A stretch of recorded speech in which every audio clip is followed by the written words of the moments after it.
ladies and gentlemen, Jane Pitfield.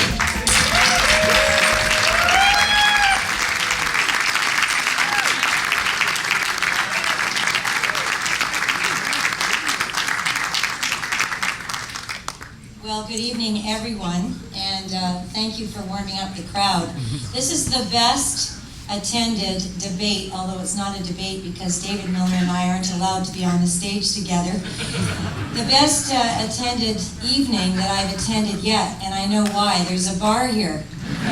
So in the future, if we need to get a crowd out, we'll know what we need. It's certainly not the candidates bringing them out. And to the other mayoralty candidates who are here tonight. Nice to see you, Mitch. I'd like to thank iWeekly and Spacing Magazine for organizing this, and I think you have chosen a perfect venue because this is an example of what we can do in the city when we revitalize older buildings. And I know that this is in a neighborhood of revitalization.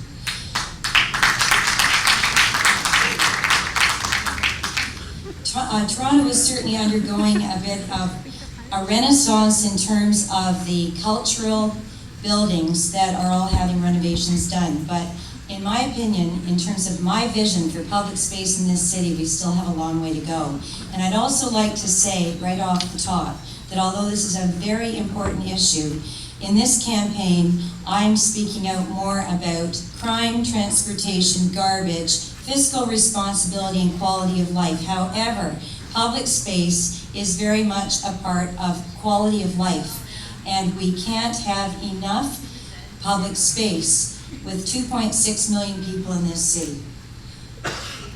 We were given 10 topics. I'm not going to speak on all of them. I've just chosen the ones that I have the most to say on. And I'd like to start out by saying that amalgamation happened 9 years ago. We know we've got 140 neighborhoods. My vision for the city is to keep them as different and separate and characteristic as possible. And amalgamation does not mean the whole city has to look the same. I think that we need to really work hard, though, to protect these special features of each of the neighborhoods. And we need to encourage heritage conservation districts and residential character guidelines. More cars in the suburbs. We need to encourage, actually change is inevitable, but we need to manage it. And what has really suffered with amalgamation is the local voice. It's been lost. And this is something that I really advocate for as mayor. I will ensure that planning decisions remain local, especially the ones that are in line with our new amended official plan. I think that will cut down a lot on all the talk and all the time that we're spending at city council meetings, and it will give you the assurance that in your own community, when you come out and speak on something, it's not going to change with 44 councillors. In fact, in my own ward, you can't really see me behind here, but anyways, here I am. I'd like to just show you. This is something I'm really proud of. This is something in my own ward, Don Valley West, in the Leaside part. We're the only neighborhood in Canada to have it. And what this is it's called Residential Character Preservation Guidelines. What it does is, it means when there's a developer or a builder who wants to come into Leaside, they've got a set of expectations and guidelines here. And 90% of the time, we're getting it right. And it means, too, that it gives reassurance to people who've invested in this neighborhood. And I think that every neighborhood in the city should have this type of thing. It also means that the Committee of Adjustment, things go much better, and a lot less is going to the Ontario Municipal Board. You know, in terms of planning in the city, it's been too much, let's make a deal.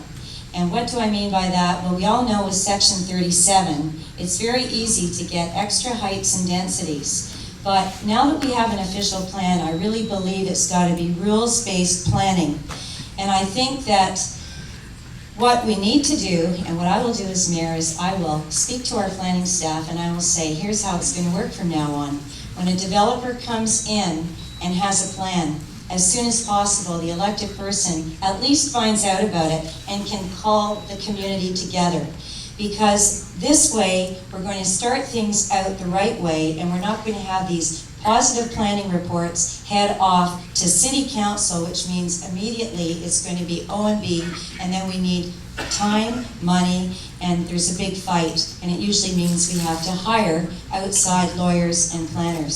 So I think, you know, this is our city, it's your city, and it's not a question of NIMBYism. What it's a question of is just deciding in this city that we want to protect neighborhoods. And the current mayor talked a lot about that in the last election, but I'll tell you, between Minto, Four Seasons, St. Clair right-of-way, there are people in this city, maybe not here tonight, who have been out of their minds over this, and they've had to fundraise and raise money and go, and I just think that's wrong. You've all got jobs, everybody's working, you shouldn't have to in your spare time be fighting about something that, you know, your elected person should be looking after, or your city. Thank you.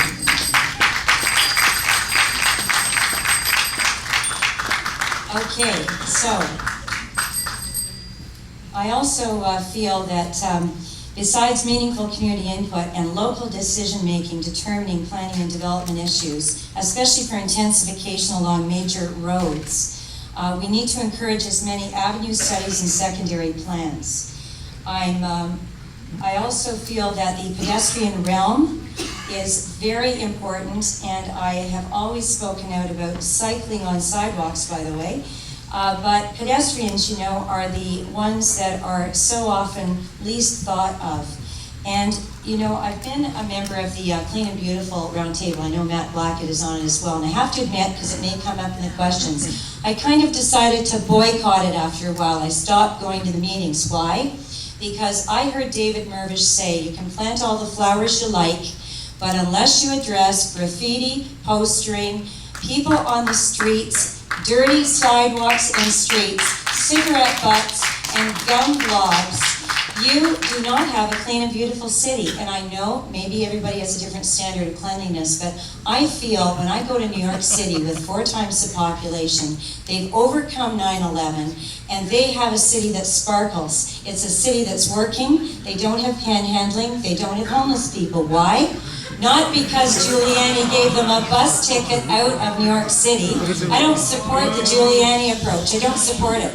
But I do support what Mayor Bloomberg's doing. And you'd be surprised to hear this, but our city council voted to end street homelessness. And I'm not going to support an industry that keeps people on the streets. I want to reach a point where we close our shelters, because I believe we need to take money and put it into rent supplements to keep people from being evicted, to keep people all over the city and all neighborhoods, because you know what we know? People with all different incomes live successfully together. And I am not going to use the G word, but you know what I'm saying? It's G-H-E, I don't like it. But that's what we don't, what we don't want to do is have people holding them down on welfare, too many people who have the same issues and disadvantages. In fact, what I've advocated for is an affordable housing program that's about ownership. And with 5,000 units, 25% of them will go to our city housing residents. Because do you know we have 58,500 units, and I think we're a slum landlord. We're not keeping up with the repairs, and we're cutting back on security. So this is about quality of life in our city, and actually thinking about what it's like for those residents. And I think as mayor, it's our responsibility, and it's my responsibility to do whatever I can to raise them up.